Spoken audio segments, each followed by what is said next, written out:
During an average lifetime, it has been calculated that you will produce enough saliva to fill 2 swimming pools, spend 234 days waiting in queues, use up 6 months talking about the weather. Channel 4 aired a program called Human Footprint, and here is some of what they discovered.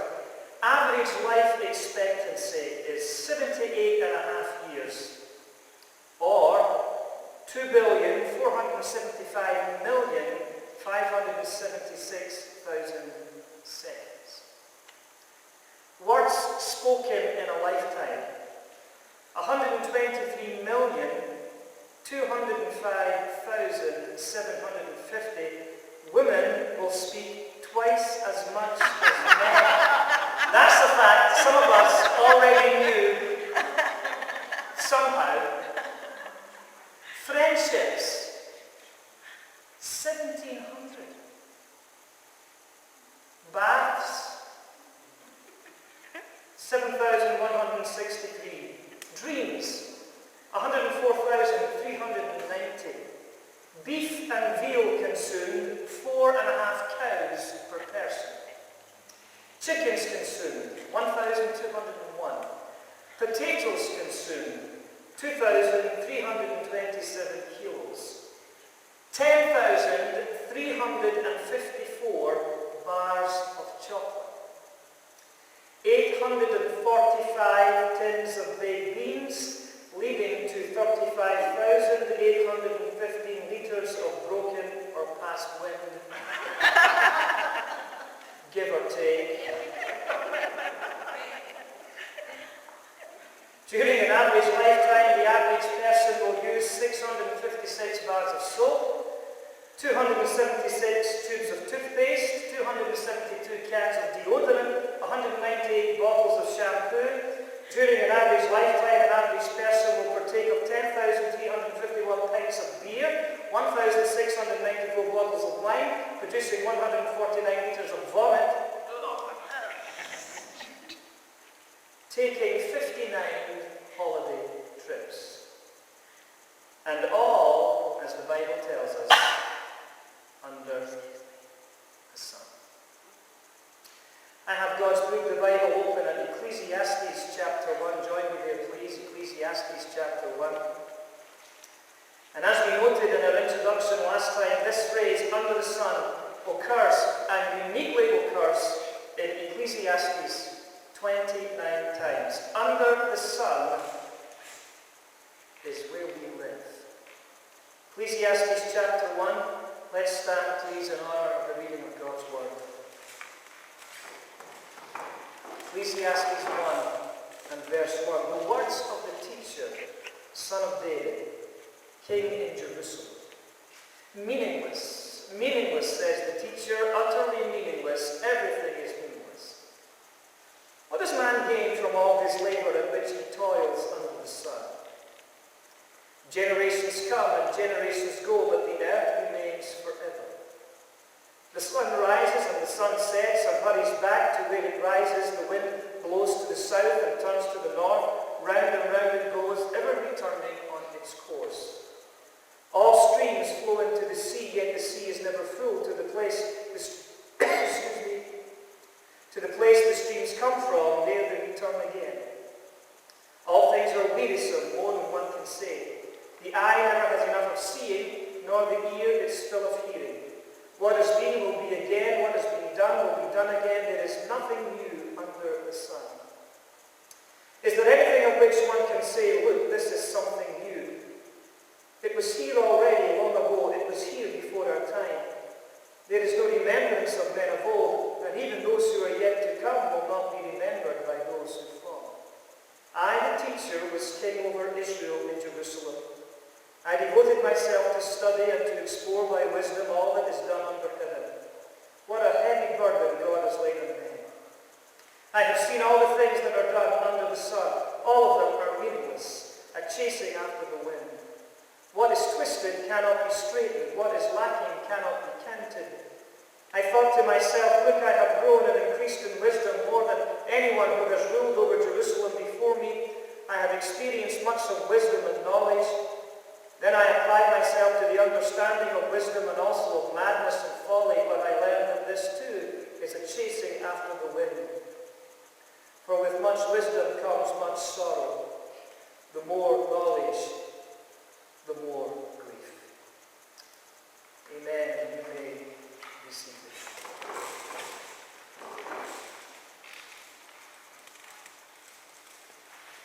A man walked into a courthouse one day, and as he walked in, he saw an older gentleman and a dog. And he said to the elder, "Does your dog bite?" And the old man said, "No." And so the man reached over to pat the dog, but when he did, the dog snapped at him and nipped him. And the man pulled back and he said, "I thought you said your dog didn't bite." The old man said, "That's not my dog." Hear it.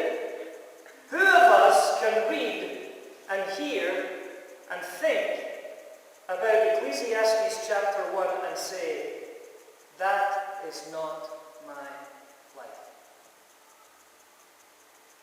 Who of us have never been shocked at the biting severity of life and we draw back? I thought, I expected, I did, I tried, I believed, but, or should we say, bite, and we have the wounds to prove it. Life caught us out and we didn't like it. Who of us have never been confused about life, disappointed in life, in times wanting out of life under the sun? Who of us in desperation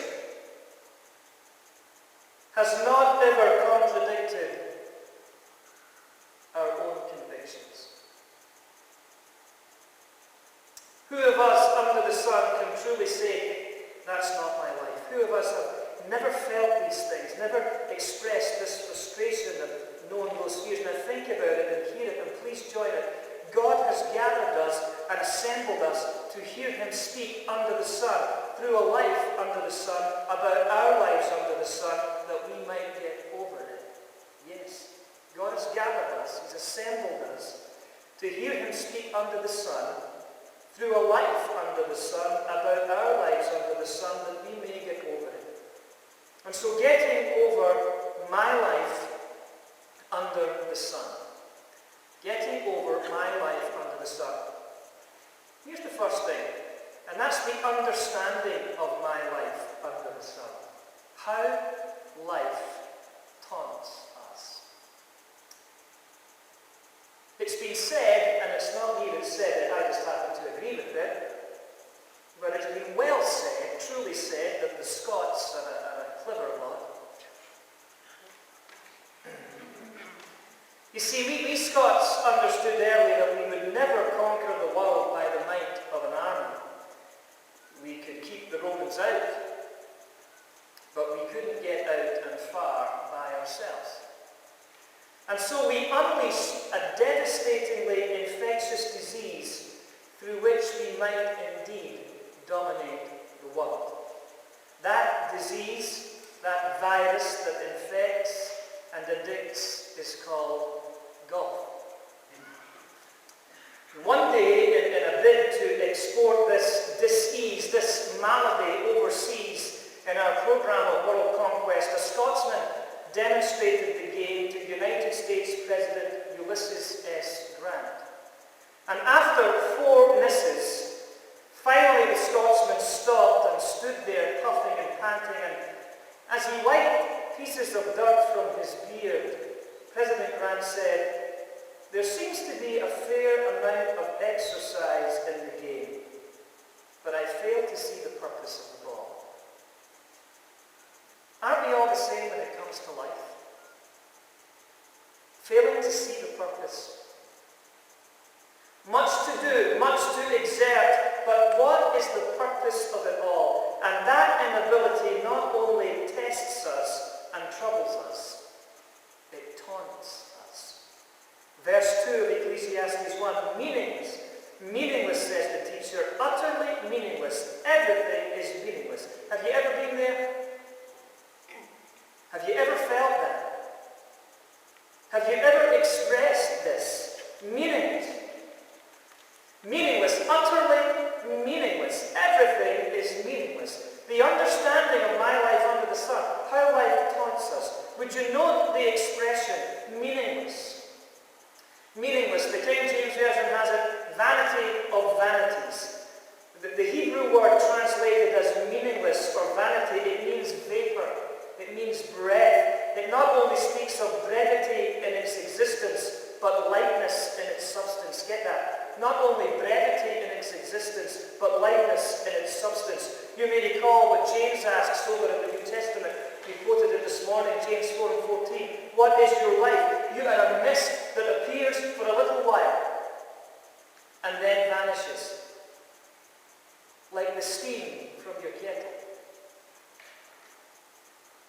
The mist on a mirror or on your car windscreen. Brief in its existence, lightweight in its substance, meaningless. Vanity. And then would you note the extent of it? Utterly meaningless. Vanity of vanities. Interesting phrase, vanity of vanities. This kind of phrasing is a Hebrew literary device to express absoluteness, the uttermost, no comparison, nothing to equal it, nothing else touches this, even gets to this. Vanity of vanities. This phrasing appears in the likes of Genesis 9:25, a servant of servants. In this context, it meant the lowest. But in the scriptures, we see this device used to describe every extremity. Holy of holies, King of kings, Lord of lords.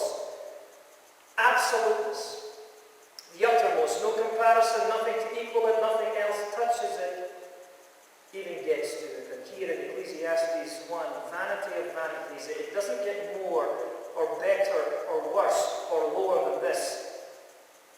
And the preacher is saying meaningless, meaningless, vanity of vanities. There is nothing more brief, more fleeting, nothing more light, nothing more fragile, nothing more meaningless, nothing more pointless. And then would you note the experience? He says everything is meaningless. All is vanity. No phase of life or stage in life is omitted. Everything is meaningless. All is vanity. In all that is witnessed, from wonder to wickedness, everything is meaningless. In all that is worked for and wastes away, all is vanity. In the question of questions, why? Everything is meaningless. All is vanity. Terrible. Terrifying. Traumatic. The understanding of my life under the sun. How life taunts us. All of this was impressed strongly on Dr. James Dobson some years ago. He recounts an incident that occurred while he was at Los Angeles Children's Hospital. He writes, one of my colleagues died during my last year at Children's Hospital, having served in our university medical faculty for more than 25 years. During his tenure as a professor, he had earned the respect and admiration of both professionals and patients, especially for his research findings and contributions to medical knowledge. The doctor had reached the pinnacle of success in his chosen field and enjoyed the status and financial rewards that accompany such accomplishments. He had tasted every good thing by the standards of the law. At the next staff meeting following his death, a 5-minute eulogy was read by a member of his department. Then the chairman invited the entire staff to stand, as is our custom in situations of this nature, for 1 minute of silence in memory of the fallen colleague. I have no idea what the other members of the staff contemplated during that 60-second pause, but I can tell you what was going through my mind. I was thinking, Lord, is this what it all comes down to? We sweat and worry and labour to achieve a place in life, to impress our fellow men with our competence. We take ourselves so seriously, overreacting to the insignificant events of each passing day. Then finally, even for the brightest among us, all these experiences fade into history, and our lives are summarized with a 5-minute eulogy and 60 seconds of silence. It hardly seems worth the effort. Meaningless. Meaningless. Utterly meaningless. Everything is meaningless. It hardly seems worth the effort. The understanding of my life under the sun. How life taunts us. But here's the next thing. And that is the uniformity of my life under the sun. Where life takes us.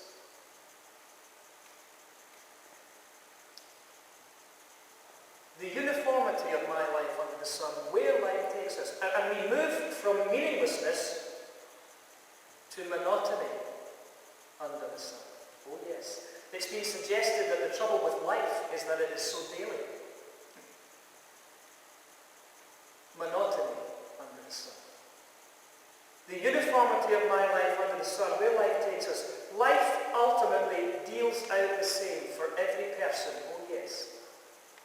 For every person, in every generation, every day, in every place, never ending, ongoing, always the same, every time, everyone, again and again and again.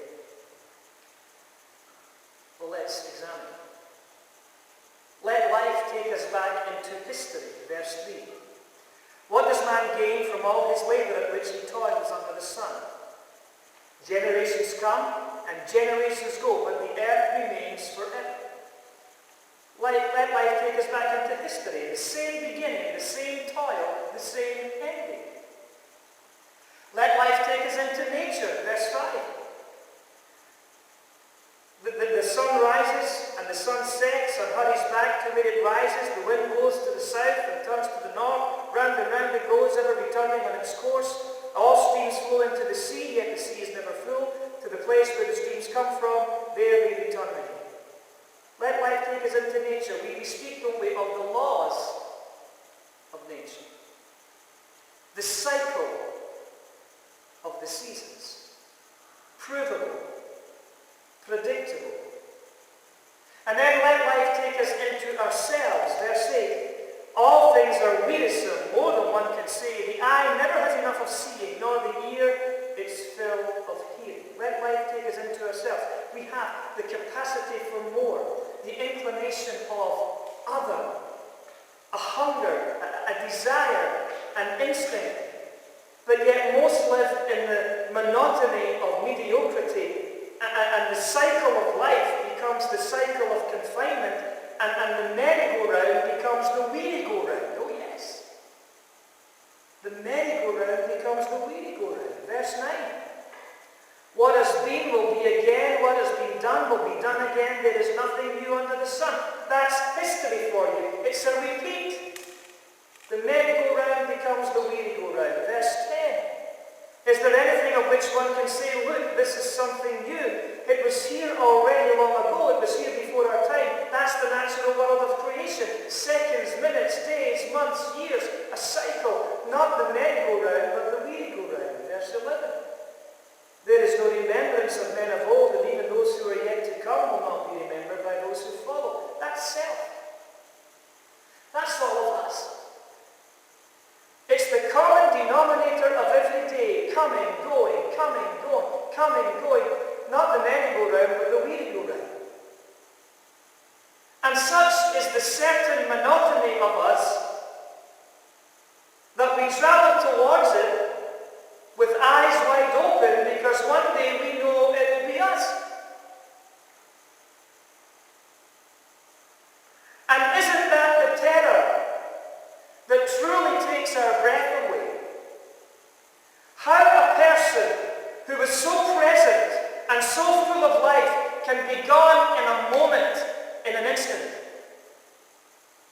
And be gone so completely to be as if they were never here.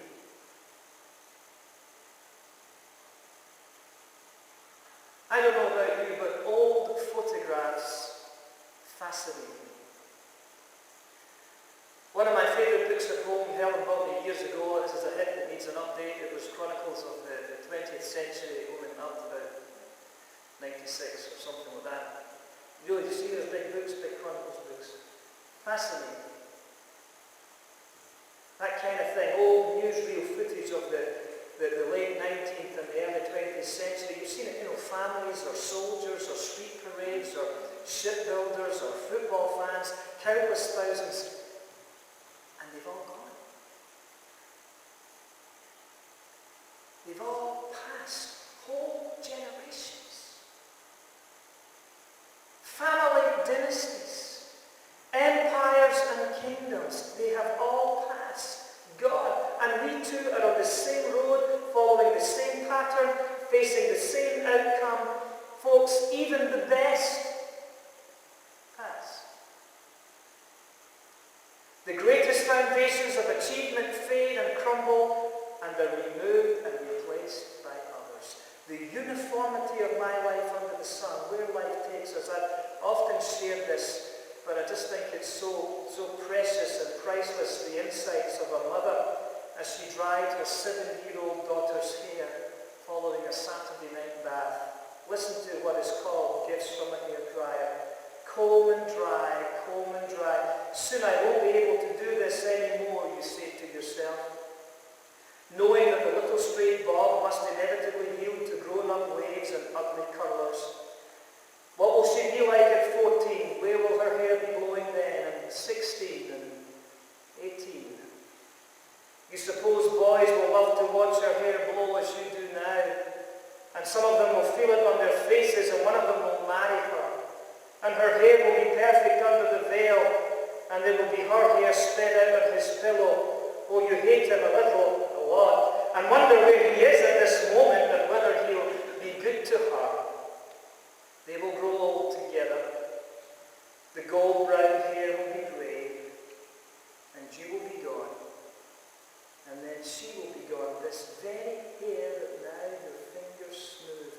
All the tears of the world swim for a second in your eyes as you snatch the plug out of the socket suddenly and gather her into your arms, burying your face in the warm hair as if you could seal this moment against all time. There is no one, parent or child, who cannot relate to this and say, that's not my life.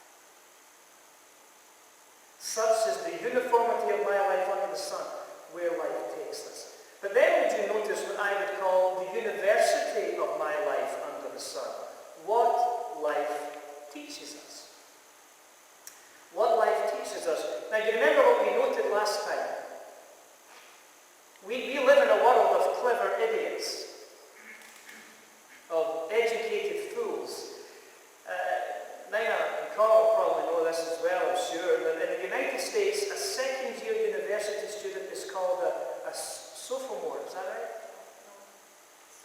Sophomore, there you go. I've come to understand that word is made up from the Greek words for wise and foolish. In other words, a sophomore is a wise fool. But can I say, it's not just American second-year university students.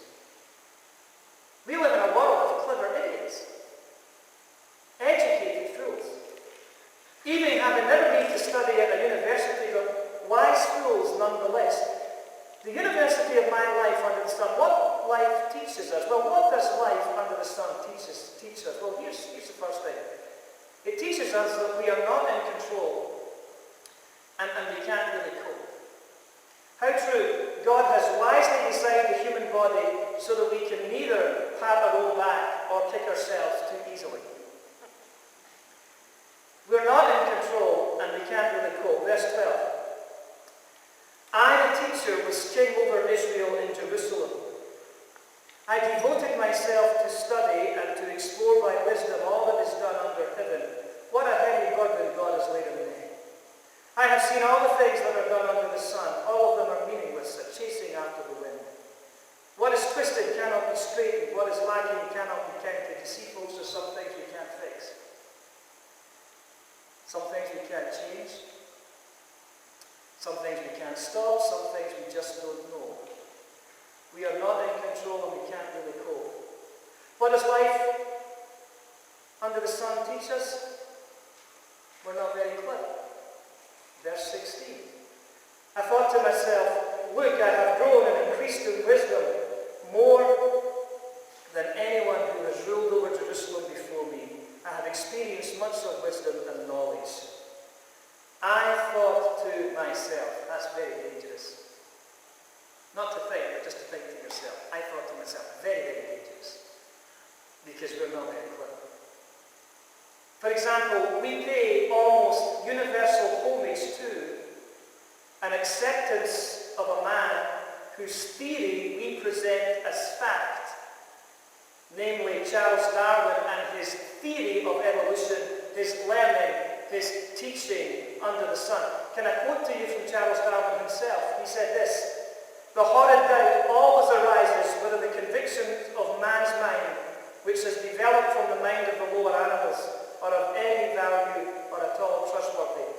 Would anyone trust the convictions of a monkey's mind if there are any convictions in such a mind? In other words, if my brain is no more than that of a superior monkey, I cannot even be sure that my own theory of my origin can be trusted."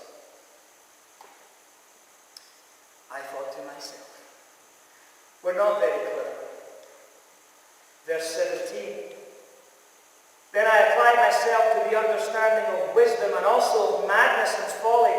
But I learned that this too is a chasing after the wind. We've long known of the thin line between and thus the close proximity to each other of genius and insanity. Get this. The great French philosopher Sartre, he summed up all of life with this statement. He said, "To do is to be." Doesn't that sound clever? To do is to be. His contemporary Camus, he summed up all of life with a conflicting statement. He said, "To be is to do." And then Frank Sinatra came along and he's put him in a song and said, "Do, do."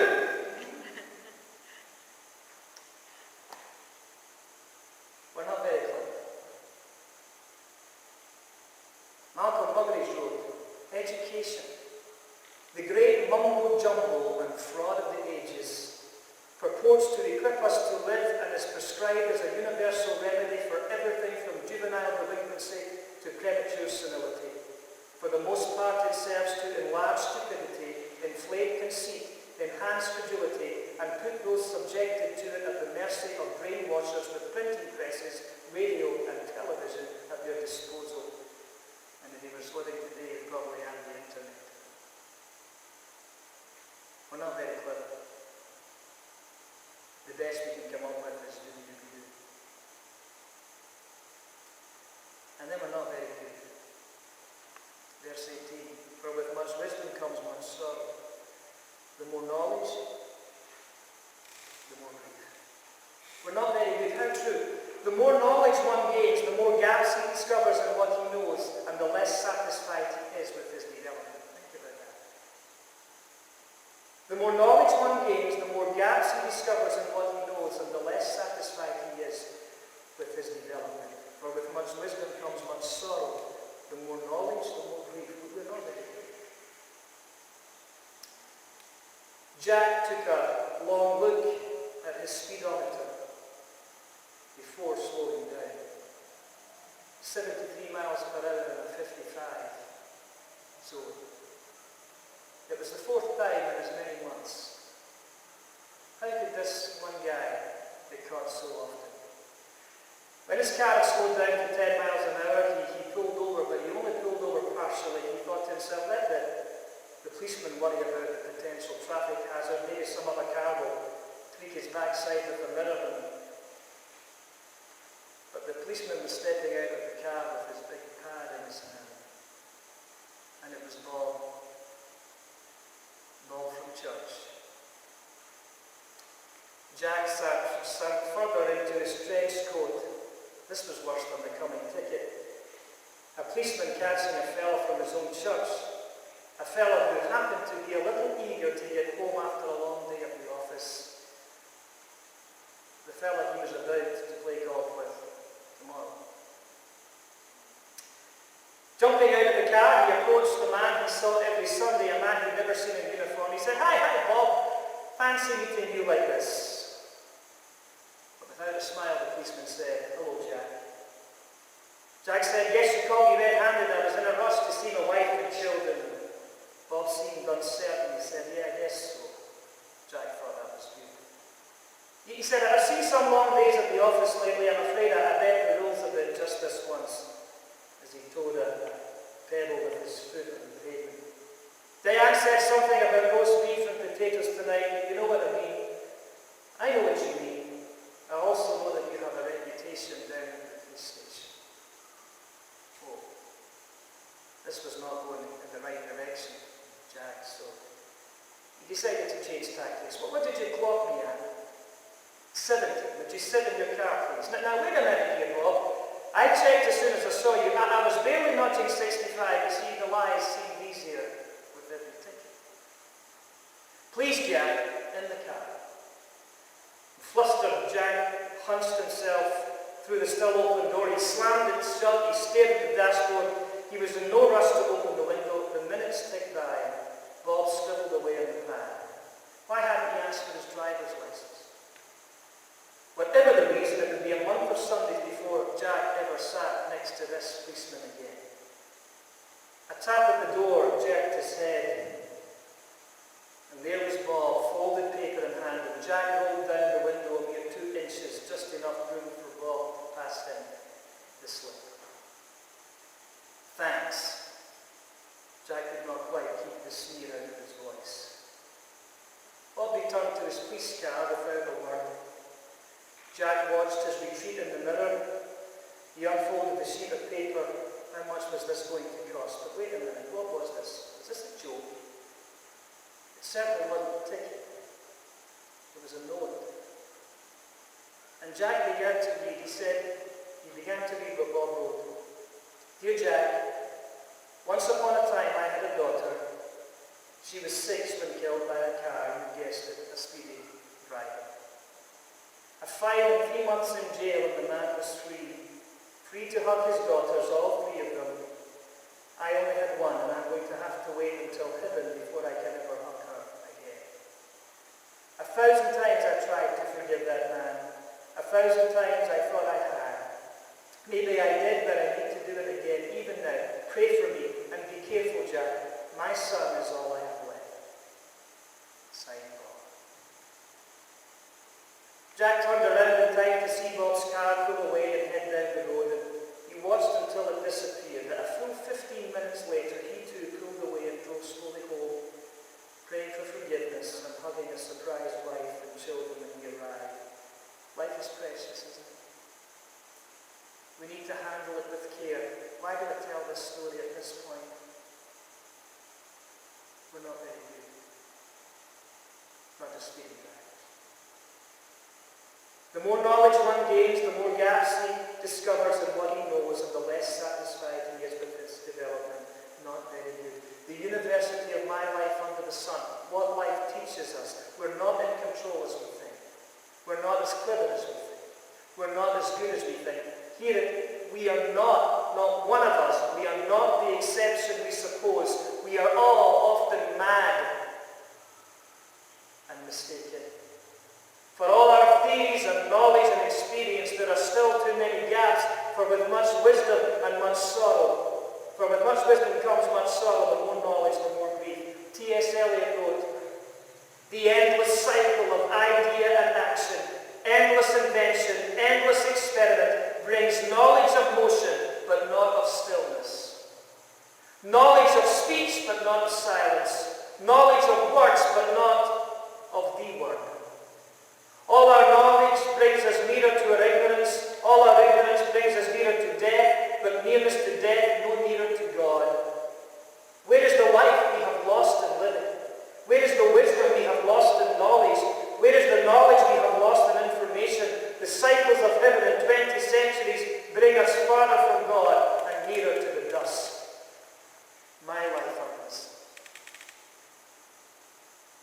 So how do we get over it, folks? By living above the sun. Not just under the sun, because there's more to it than just under the sun. Think about this. You know these lawyers? You know, you have an accident. Where there's blame, there's a claim. Here's a problem. A problem is when a lawyer who specializes in medical malpractice lawsuits finds himself in need of surgery. And in the same way, it's not our problem, our difficulty, even our impossibility, when the created seeks to act and think and do and be the creator. William Blake put it, "This life's dim windows of the soul distort the heavens from pole to pole and lead you to believe a lie when you see with not through God's." Our problem, our difficulty, our impossibility is when the created seeks to act and to be and to do like the Creator, when we see with not through God's eye. But what would happen to my life's understanding under the sun if I could see it from above the sun? Here's what would happen. What has haunted us would be transformed, and would even transform us. George Washington Carver was the scientist who developed hundreds of useful products from the peanut. And he said this, he said, "When I was young I said to God, God, tell me the mystery of the universe." But God answered, "That knowledge is reserved for me alone." So I said, "God, would you tell me the mystery of the peanut?" And then God said, "Well, George, that's really more your service." And he did. Please hear this. We were never meant to answer all the questions. Try a peanut. We were never meant to be God. Stick with the peanuts. We were meant to live life, not create life. We were meant to receive and enjoy life. Get this if you don't get anything else tonight. Under the sun was never meant to be a ceiling but a window. Under the sun was never meant to be a ceiling but a window. Hear it. Life only has meaning. It only has value when we get above the sun, even above the clouds, to see God, as the preacher will later put it, remembering our Creator. We were never meant to be self-sufficient, but God-conscious, God-dependent, God-trusting, God-glorifying, remembering our Creator. Life only has meaning, it only has value when we get above the sun, even above the clouds, to see God. Did you know that when a dense fog covers a city like Belfast, did you know that that dense fog, when it covers a city the likes of the size of Belfast, is actually less than one glass of water? That's a fact. A dense fog that clouds and covers a whole city can be in itself no more than a glass of water. It's just in the same way that, it's been said that we can block out the sun by holding a penny right up to our eye, and so the penny is always seen. And a dense fog over a whole city can in itself actually amount to no more than a glass of water. And I say that to say this: have you any idea how easy it is to break through the fog and get above the sun? Because God is closer than you have ever begun to imagine or understand. A.W. Tozer wrote, "If we would only stop lamenting and look up, God is there, Christ is risen, the Spirit has been poured out from on high. All this we know as theological truth. It remains for us to turn it into joyous spiritual experience. From above the sun, through the eye of God, the understanding of my life is transformed. Meaningless becomes meaningful. Vanity becomes valuable. What has haunted us transforms us." What would happen to my life's uniformity under the sun if I could live it from above the sun? How true. Nature moves in a cycle. But when we can see only the circle, we go mad. Nature moves in a cycle. And it's when we can only see the circle that we go mad. But what would happen to my life's uniformity under the sun if I could live it from above the sun? Here's what would happen. Where life takes us becomes a treasure. History is seen as his story. Nature is discovered and enjoyed as his handiwork. And get this, what and why the eye has never enough of seeing, nor the ear its fill of hearing, is the taster and the testimony of a promised new heaven and new earth above the sun, of which the Bible tells us in 1 Corinthians 2 and 9, no eye has seen, no ear has heard what God has conceived, no mind has conceived what God has prepared for those who love him. Where life takes us becomes a treasure. It's not just here under the sun, but there's more above the sun. And when we catch that and we follow the treasure trail to it, we cannot be snuffed out. We will never be overlooked or forgotten by God, because we'll always be with God. The Bible puts it this way in Proverbs 4:18. The path of the righteous is like the first stream of dawn under the sun, shining ever brighter to the full light of day above the sun. Do we not see with Job in Job 19:27, how my heart yearns within me? From above the sun, my life under the sun becomes a treasure indeed. Did God not promise through Malachi, they will be mine in the day when I make up my treasure possession? None lost, no one missing, nothing stolen, none forgotten, no one overlooked, but everyone, everything in its place. His place. From above the sun, my life under the sun becomes a treasure. And then what would happen to the university of my life under the sun if I could learn it from above the sun? Here's what would happen. I would not live by trial, the trial and error of man, but I would live by the truth of God, the knowledge of his being, the promise of his word, the proof of his keeping, even the Holy Spirit within, the Spirit of truth, Jesus says, who leads us into all truth. John 16:13. Jesus says in John 8:32, you will know the truth, and the truth will set you free. And Jesus says in John 14:16, you want to know the truth? I am truth. What would happen to the university of my life under the sun if I could learn it from above the sun? I would know the truth. Here's the truth. I am not in control, and I can't cope. But I know someone who is, and who can. Here's the truth.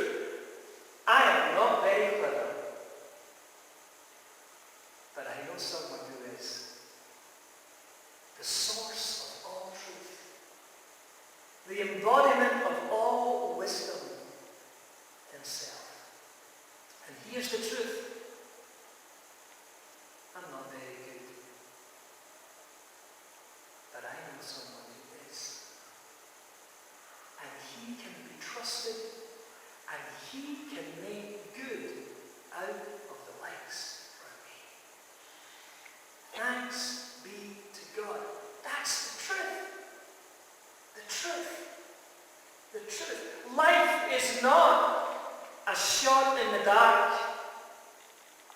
but a Saviour who comes with the light to get you out of the dark. His name is Jesus Christ. Would you close your Bibles, please?